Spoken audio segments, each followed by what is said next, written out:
Hello Star Wars fans, it's Star Raptor here, and this is another episode of This Week in Star Wars Canon.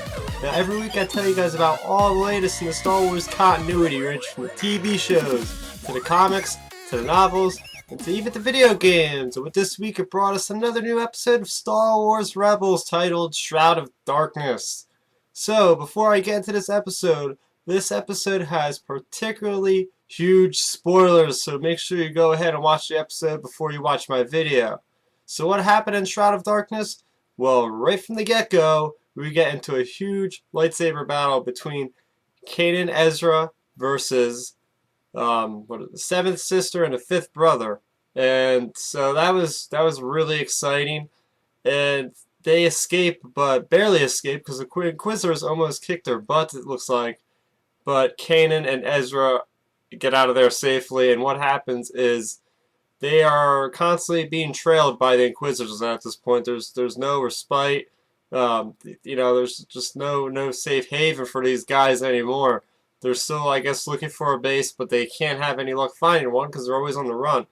So Kanan, or is it Ashoka, I forget which one, they mention going to find a way to destroy the Inquisitors. So where do they end up? They go to actually Lothal, to the temple that we see in season 1. But however, now Ezra is more powerful in the Force, as well as Kanan, and they are actually able to lift up with the Force the temple to an even greater height, which opens up a new secret entrance for them to get into. So they go into this temple, and it's basically just like Empire Strikes Back, Dagobah Cave that Luke goes in. Each one of the three, Ahsoka, Ezra, and Kanan, because they leave the rest of the rebels behind, they each go through like a kind of like a trial, I guess you could say. So you see Ezra, who actually communes with Yoda, but unlike from the season 1, not only is he able to speak with him, but he can actually see him, and he goes into this ethereal kind of space thing. That was really cool. And then you have Kanan, who actually goes into like a Jedi temple, something that a lot of people have been saying. It reminds of the dojo from The Matrix, and I totally believe that. So he confronts his trial in the dojo, and then Ahsoka actually speaks with her old master Anakin, and that's just a great emotional moment. And eventually the Inquisitors come to the temple, but the temple actually kind of like helps the rebels in a way by using, like, I guess, I don't know if they were images. They had to be images of the temple guards kind of holding them there, the Inquisitors, while the rebels were able to escape. And then right at the end of the episode, Vader arrives and is greeted by the fifth brother and the seventh sister, who both say that the escape of Vader is very happy because he's found another Jedi temple.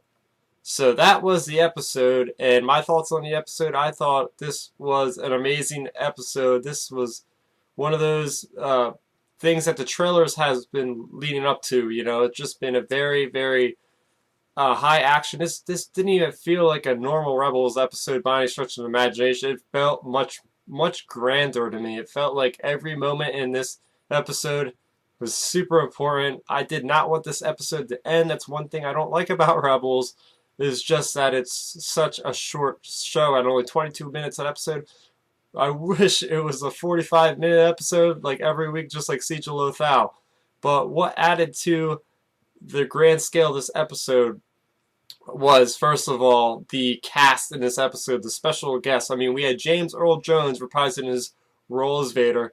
We had Matt Lanter as Anakin Skywalker from Clone Wars. We had Yoda himself, Frank Oz, doing the voice of Yoda, and we had Michelle Gellar doing a fantastic job yet again with the Seventh Sister. So they just knocked it out of the park with this episode as far as guest voices go.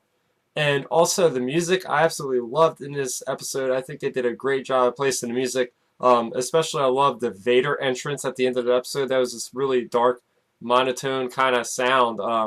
As well as they used a brilliant effect of the Force theme in here, as well as Yoda's theme. It just warmed up my heart when I heard Yoda's theme and Ezra talking to Yoda.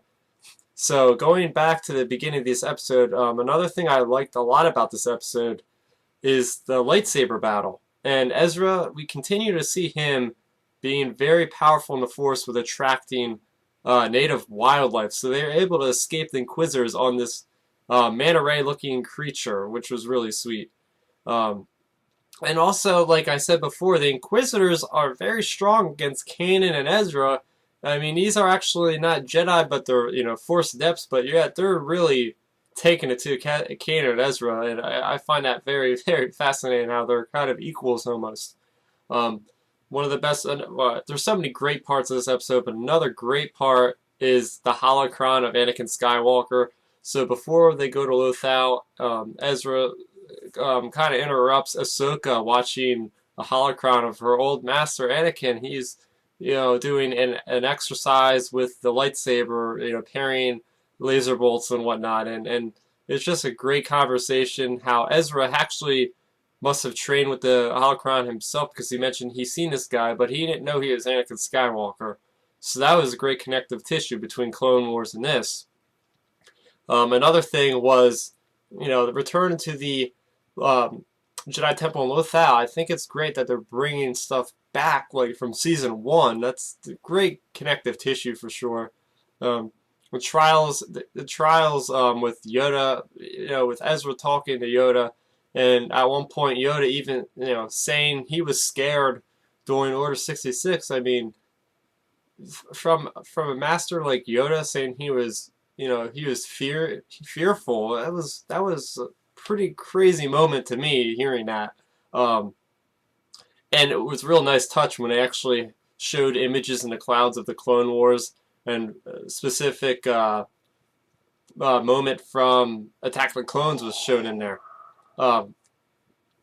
Also, Malachor was name dropped by Yoda as the place that's going to help Ezra and the rest of the rebels find power to defeat the Inquisitors. So that was really neat. Because Legends has it, in Knights of the Old Republic 2, the Sith Lords, Malachor 5 is this planet that was the centerpiece of the Mandalorian Wars, and the planet in Knights of the Republic 2 is actually like split open, and there's like this weird energy holding it together still, so I'm very, very anxious to see what the design of the Rebels version of Malachor looks like. And if there's going to be any, like, maybe, like, oh, Revan will be there as a ghost or something, I can't wait for that. Of course, Temple Guards with those cool unfolding lightsabers. It's really cool because it looks like he's holding two lightsabers next to each other, and then it just flips underneath and it just opens up to a double-bladed lightsaber. I thought that was awesome. And again, Kanan's whole journey with the Jedi Temple Guards, and the Jedi Temple Guards were basically telling him that Ezra was going to turn to the dark side. And, Kanan was just holding back the whole time, saying, no, no, no. And finally, he comes to terms that, he could only train him as good as he can train him. It's up to Ezra to take what he taught him, just kind of like what Yoda did with Luke, how Luke ended up turning his back on Yoda to go fight Vader in Empire Strikes Back. Same sort of concept here with Kanan with the Jedi Temple Guard. And then Kanan finally admits that, saying, I can only train him to match my ability. Ezra has to take this knowledge and, evolve from that. And when he admits that, the Jedi Temple literally gives Kanan a knighthood of the Jedi. And not only that, but he basically removes his helmet, this Temple Guard, and it's the Grand Inquisitor himself. So this guy, I mean, there was rumors going around that he could have been a Jedi Temple Guard, and I think even Dave Filoni said at one point, "Oh, look out for him. He's in Clone Wars." So, yeah, he was a Jedi Temple Guard, which describes why he's so good with lightsabers in season 1 and everything. But that's so great. Kanan is probably in my top 5 favorite characters of Star Wars in general. So to see him go from Padawan to Jedi Knight, I was just cheering, man. That really struck a nerve with me. I was so happy with that. And also that great moment with Ahsoka and Anakin's ghost.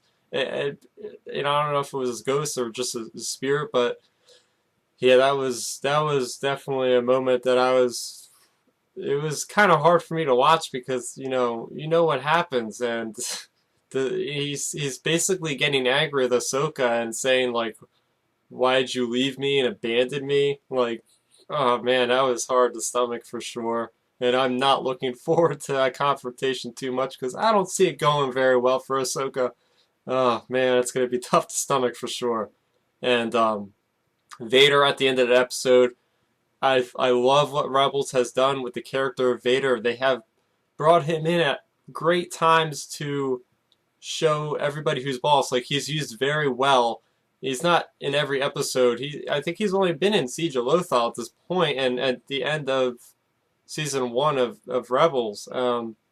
Whenever he shows up, he's a force to be reckoned with, and he's basically saying like the Rebels, it will be their undoing that they find this stuff and everything. But absolutely amazing episode. It is probably one of my favorite episodes. The only con that I have with this episode is the model of Yoda himself. Look, I understand it's a concept art from Ralph McQuarrie, and they pull almost everything from Ralph McQuarrie for the show, and I really appreciate that. But just Yoda, I mean, I just wasn't used to seeing that. I mean, I liked actually the Clone Wars version a lot more, but you know, everybody has input on different things. I just don't really prefer the version that they have in Rebels, but the voice obviously was spot on from Frank Oz. But that is what I thought of Rebels Shroud of Darkness. Let me guys know what you think in the comment section below, and what do you think is going to happen in the next episodes? What do you think is going to happen with Ahsoka Vader? Please let me know in the comments below. That wasn't all we had in canon this week. We also had Darth Vader number 17. So this is part 2 of the Torun War. So Darth Vader, he has been sent by the Emperor to show Torun to kind of quell an uprising of these ore barons, because the planet basically provides the Empire with ore to fuel their armies. So Vader goes there and he's basically trying to work with the Queen, but all the barons are rising up against the Queen and not liking it very much because Vader is the one that put her in that position. So all the other people are just against this showing of force by the Empire.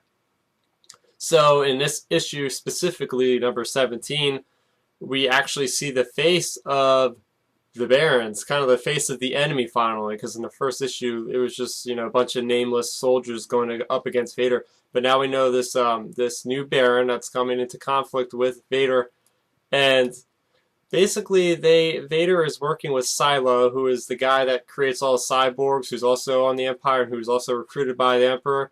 So their duty is to bring balance and order to this world. So at one point there's this lava submarine that comes up to try to assault the Queen where Vader are, and basically where Vader is, and Vader goes into the submarine and destroys it.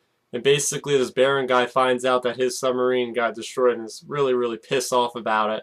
And also in the meantime, as if you remember from the issue 1, Vader sends these bounty hunters to get back his companion, Dr. Aphra, who's been stolen by the rebels. So he gets word that the bounty hunter is back, so he talks to the bounty hunter. Bounty hunter tells him Dr. Aphra is dead. So Vader doesn't like that too much and kills the guy. And basically, it turns out that Silo is also working with the Barons and in turn working against Vader. So that's where the issue leaves off. Pretty good moments. I definitely like that we have a villain now. The Lava Leviathan was really cool because, like I was mentioned, the Lava Leviathan is basically a submarine for the magma, because this world, they harvest ore, so obviously there's a lot of magma, lava on the surface of this planet. It looks a lot like Mustafar, actually. So Vader pretty much just jumps out of his like dropship along with those twin cyborgs, gets inside the Leviathan, and basically they cut holes in it to let the lava in, and then they just jump out and get away. I thought that was a pretty easy way of dealing with something that big, because they didn't know what they were going to do. That the twins are like, how are we going to destroy this thing? And Vader's just like, just follow my directions. And he just cuts a hole. And he's like, how are we going to get out of there fast enough? He's like, if you're swift enough, you'll make it out alive. And they pretty much just get out of there in time. And then, so that was really cool. I liked how they have a vehicle that can travel through the lava. Also, another cool part is Vader denying to train the cyborg female that approaches him under Silo's command. She kind of wants to take out her own twin, it seems like. So she's asking for Vader for, you know, to train her basically in the ways of the Sith, but Vader just flat out denies her. You're not worthy of my training or my time, you know. And one of the coolest things about this issue is I think we might have the origins of what Vader was alluding to when he was talking to Boba Fett on the Executor in Empire Strikes Back when he says, no disintegrations.